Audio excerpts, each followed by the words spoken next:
accidentally nasunog ang DPWH. Accidentally ha, meaning to say, hindi po sinadya yung pagsunog ng DPWH. Na alam naman natin, nandoon yung mga dokumento, nandoon yung mga papers, especially those flood control projects na mga datas. Nandoon yun eh. Di ba? Yun ang nabalaka ako doon. Oh, so, personally, in my opinion, and I believe na hindi ako naniniwala na aksidenteng nasunog ang DPWH. Oh, yun ang totoo ha. Yun ang totoo. Hindi ako naniniwala. Mamaya, panoorin natin itong balita na ito kasi sabi po nila, aksidente. Okay? Aksidente po ang nangyari. Pero, may argumento ako dyan. Bakit hindi ako naniniwala? Mamaya ha, sasabihin ko yan sa inyo. Pangalawa nating pag-usapan ay nag-react na nga itong si First Lady Liza Araneta Marcos patungkol po sa kanyang issue ngayon sa korupsyon. At ang sabi niya, hindi raw niya ito papatulan. Which is para sa akin, sablayan. Sablayan kung hindi, bakit hindi mo papatulan? Eh, taong bayan na ang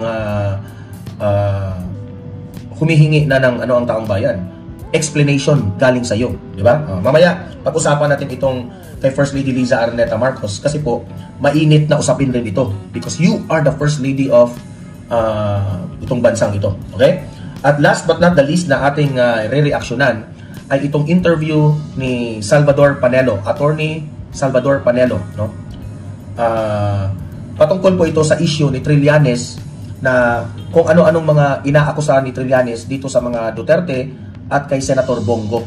At mismo piniliwanag yan, no? Ipiniliwanag yan ni Salvador Panelo na lahat ng mga ginagawa nitong si Trillanes na ito ay propaganda lamang.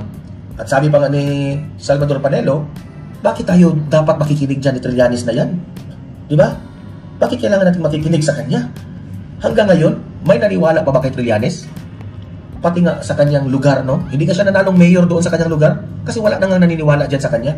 Okay? So guys, help me po muna na i-like at saka i-share itong video na ito ha para kakalat ito sa taong bayan. Okay? Mahalaga like and share. Okay, ready? Sabay-sabay mo tayong mag-like and share. 1, 2, 3, go! Kaya naka-like and share na ba? And sa mga bago pa lang dito sa aking channel sa Don Mar TV, mag-subscribe na po kayo kung first time nyo itong napanood, no? Para lagi kayong updated sa ating mga balita. Kay First Lady Liza Araneta Marcos, sinagot na niya, no? Sabi niya, hindi niya papatulan ng issue na yan sa kanyang korupsyon. Oh, ito pa. Minaliit na Malacanang ang liham na inihain ng isang pribadong mamamayan sa independent... Imagine that one, minaliit ng Malacanang. Oh, ganyan sila ka, nang aabuso ng taong bayan. Ang taong bayan po ay humingi ng accountability, humingi na po ng explanation. Sana naman, pagbigyan niyo ang taong bayan. Yan kasi, ganyan kasi kayong mga administrasyon ngayon. Kung merong issue sa inyo, binabaliwala nyo. Instead na mag-explain kayo. Diba? Nangangalang John Santander. Para siyang isang nuisance candidate na parang binigyan ng pera para bumili ng suka at isinabay ang pagbibigay ng... Grabe ka naman, Auntie Claire. Ganyan yan. Talaga, ganyan po ang sagot ninyo. Instead na i-explain nyo ang issue, i-explain nyo ang mga detalyadong akusasyon laban sa inyo ni F. Eliza, nandyan na naman kayo sa mga suka-suka ninyo. Ang babaw ng argumento nyo, Auntie Claire. Punta kayo sa kung ano yung argumento. Di ba? Hindi yung, hindi kami maniniwala dyan eh. Parang bumili lang ng suka yung bla bla bla bla. Minaliit nyo eh. Bakit ganyan kayo magmamaliit ng mga taong bayan? Di ba? Ganyan na ba talaga ang tingin nyo sa mga tao? Hindi. Ika nga, kayong mga nasa posisyon, highest position of the land, kayo mismo ang magbigay ng good example na lahat ng katangian ng tao, pantay-pantay sana yung treatment ninyo sa level ng tao. Ang nangyari dito, instead na mag-explain ka sa corruption issue ni F. Eliza, minaliit nyo, pinipersonal ninyo yung nagreklamo dyan sa sagutin nyo. There is an accusation, there is an allegation na ito, ganito ang ginawa ni F. Eliza. I-explain nyo ngayon bakit mali yon, bakit kasinungalingan yon, bakit walang katotohanan itong akusasyon ng isang netizen. Ganun sana ang sasabihin nyo. Instead, you are attacking on the person. Ina-atake nyo, minamaliit ninyo na, parang isa lang itong nuisance candidate na parang bumili lang ng suka. You are wrong. Presidential Communication Officer, ganyan po sumagot. Kaya nga natatawag ka ang kachipan mo, Auntie Claire. Kaya ang chief mo nga ang chief mong sumagot ng mga tanong. tingnan nyo kung anong nangyari nung ikaw ay in-invite bilang speaker ng mga estudyante. Sinabihan ka ng mga estudyante, wow, wala nang naniniwala sa'yo. Di ba? Alam mo, sobrang katsipan ka, Auntie Claire, sa totoo lang. Of sentiment para dalhin. Kaya nga, hinihikayat si First Lady Liza Araneta Marcos na sagutin niya ito personally. Ikaw yung sumagot eh. Di ba? So, paano kami maniniwala dyan kung ikaw yung sumagot? Hindi mo naman alam ang tunay na nangyari. Hindi pa nga siguro ka nakapagtanong kay Liza Marcos patungkol dyan. Ikaw, PCO ka, ang dapat mong sabihin sana, I will let that, I'm not the First Lady, let the First Lady explain that. Ganun sana, hindi yan paninira. Hindi yan paninira. Kasi yung paninira, yung gawa-gawa ka ng kwento.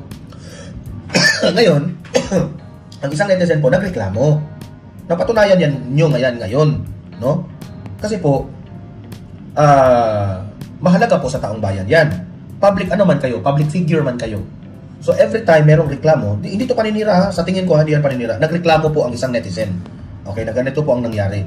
So dapat sagutin, no? Kasi pinasahuran kayo ng tao, kahit itong si Auntie Claire, sinasahuran natin yan, no, through our taxes. Si First Lady, yung ating presidente, vice-presidente, lahat sila yan. Sinasahuran yan ng taong bayan, the taxes of the Filipino people. Now, if the Filipino people, itong isang netizen na may akusasyon, aligasyon laban sa kanya, sagutin nyo. Yun lang naman eh. Yun lang. Ang ginawa ninyo, inano na nyo kaagad. Binavalidate na ninyo kaagad na, ano yan, walang kwenta yung tao na yan, na ganun, ganyan. Bakit siya nakasabi ng ganyan. Imbestigahan nyo muna. Magpa-imbestiga kayo. Kasi, ganito pa ang mangyari. Kapag ikaw po ay umiiwas sa issue, malaking problema tayo dyan. Kagaya ni former President Duterte, kung merong kung merong aligasyon, pagbibintang o accusation laban sa kanya, ni Duterte, sinasagot niya. Sasabihin niya ni former President Duterte, mali yung akusasyon ni Trillanes. At magbibigay siya ng halimbawa na, ito yung akusasyon niya, mali yan kasi ganito, ganyan. Kayo, hindi ganyan po ang sinabi ninyo eh. Sinabi nyo, may ebidensya ba siya? May allegation ba siya? May tao ba magsasabi siya? Kung hindi, hearsay yan. Mali yan. Patunayan nyo. Diba? Kasi ang tao, itong netizen na ito, bago ito nagpapamedya, bago ito nagsabi na ganito yung ginawa, may ebidensya yan. Diba? So, i-check nyo. Tanungin nyo yung taong nag-aakusa. Diba? Tanungin nyo. Saan mo nakalap yung ebidensya mong yan? Tingnan natin legit ba ito. Kasi kung mapatunayan natin na hindi ito legit, nagsisinungaling ka. Ganon yun. Diba? Anong hakbang ang kanilang gagawin? Ibinahagi din ng Palace Press Officer na sabi ng First Lady ay hindi niya bibigyan ng anumang pansin ang nasabing issue dahil ito anya ay... Tingnan nyo, hindi niya bigyan pansin. Ang kapal ng mukha mo. Dapat mo yung bigyang pansin eh. Itong First Lady natin, parang hindi First Lady talaga umasta eh. Pina-exit na siguro. 5. Ani Castro, hindi na hawak ni Ngu ang posisyon bilang Special Envoy dahil natapos na ang kanyang termino o na-expire na ang kanyang appointment. Wala na ang nabanggit ng palasyo kung sino ang papalit sa pwesto. So, na-expire na raw, kaya na-umexit eh. Para sa Diyos at sa Pilipinas. So, kayo nang humusga, taong bayan. Kayo nang humusga. Dapat bang papaniwalaan natin itong isang netizen nag-akusa? Ito naman si First Lady Liza Araneta Marcos. Ay, nako. Instead na mag-explain, minamaliit pa ninyo yung tao eh. Ito, panoorin natin, no? Itong si Salvador Panelo, no? Kung saan ay in-explain dito bakit sinungaling yan si Trillanes. Di ba? Tama naman eh. Lahat ng mga... ito yung Trillanes very obvious. Yung, meron talagang meron talagang, kumbaga, kung sa palabas pa yan, no? Kung isang movie pa yan, meron talagang director yung istorya. Ginamit ni Bongo ang pagiging presidente ni former President Duterte. Di ba? Ang galing mo, Trillanes. What are your thoughts on that? I don't even understand na pinapatulan niyo sa Trillanes. Yes, I'm lying. Di ba? Doon pa lamang sa first na sinabi ni Panelo, sapul na eh. Di ko maintindihan bakit hanggang ngayon pinapatulan niyo pa rin yan si Trillanes. Nag-aakusa kasi itong si Trillanes kay Duterte na malaki raw ang nakulimbat na pera. Pag-check na ng bangko doon sa BPI, halos nga walang laman eh. Ito si Trillanes, no? Ang lakas talaga ng loob. Alam na niya na walang naniniwala sa kanya, pero patuloy pa rin siyang revenge ng revenge talaga siya. Ito lang yung masasabi po ko kay Trillanes ha. Trillanes, kung akala mo no na naging lalaki ka na sa ginawa mong mga akusasyon laban kay former President Duterte, hindi pumatol ka ng matanda. 'Di ba? Hindi po nakakalaki. Oh. Wala, matanda na yung kalaban mo. Pinagtawanan ka lang. Hindi ka naging lalaki sa ginagawa mo niyan. Pinagtawanan ka ng taong bayan. Asong kahol ka ng kahol nga sabi nila Ito rin yung argumento ko. Ibig bang sabihin na dahil ito unang argumento. Hindi pa senador si Bongo, no? Wala pang posisyon si Bongo sa gobyernong ito. Nung mayor pa si Duterte at si Bongo ay wala lang. Aid lang ni Tatay Digong. Ay ang pamilya na yan ni Bongo ay business na nila yan. Ang tanong, wala ba silang karapatan na mag-business ng ganyan? Di ba? And at the same time, nung pumasok si Senator Bongo sa Senate, no? Nung nanalo na siya, sinabihan pa nga niya, hindi siya nangingialam dyan sa negosyo ng kanyang pamilya. Iniiwasan niya. Hindi nga makalapit sa kanya. Alangan naman, sasabihin niya, ngayon, senador na ako, ihinto nyo na yung business na yan. Hindi pwedeng sasabihin ganyan. Di ba? Hindi niya pwedeng sasabihin ganyan, himinto ka na. Business yan nila Nandyan na yan Pero hindi ko nga alam kung hanggang ngayon, pinagpatuloy pa nila yan. Tama itong sinabi ni Sir Panelo.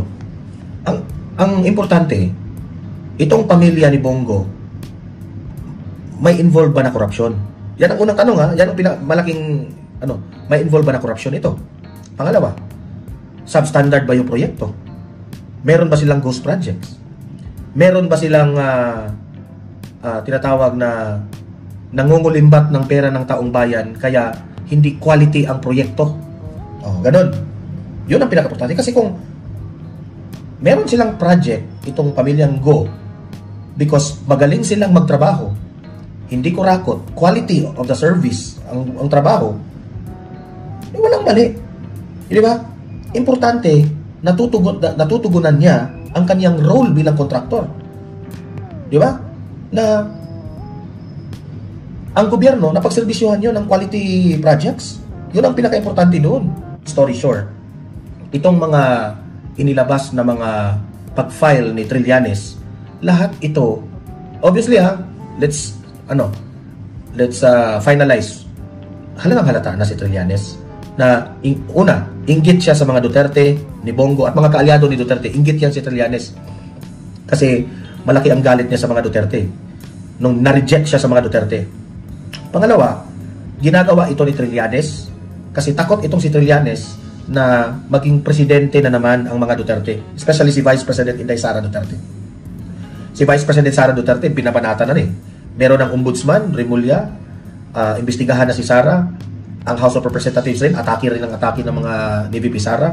So ang atake ni Trillanes, itong si Senator Bongo. Kasi baka may usap-usapan kasi nag-number 1 si Senator Bongo sa sa pagiging senador, di ba? So takot sila rito na kapag tatakbong Vice President itong si Senator Bongo, and natatakot talaga sila kasi alam nila na ang taong bayan ang pipiliin mga Duterte talaga, si Bongo at si VP Sara. Yan ang ikinatakot nila. At mangyari yan sa 2028. Kapag si Bongo ang Vice President at ma-presidente itong si VP Sara, finish na talaga lahat ang mga Marcos. Finish na talaga ang mga Dilawan at ang taong bayan, matutuwa at masaya na ang taong bayan. At that will be the beginning of what Duterte has started. Okay? Kasi ngayon, pabagsak yung ginagawa. Yung dating sinimula ni Duterte, biglang nahinto nung dumating itong si Bangag. Okay? So, yun lang po, no?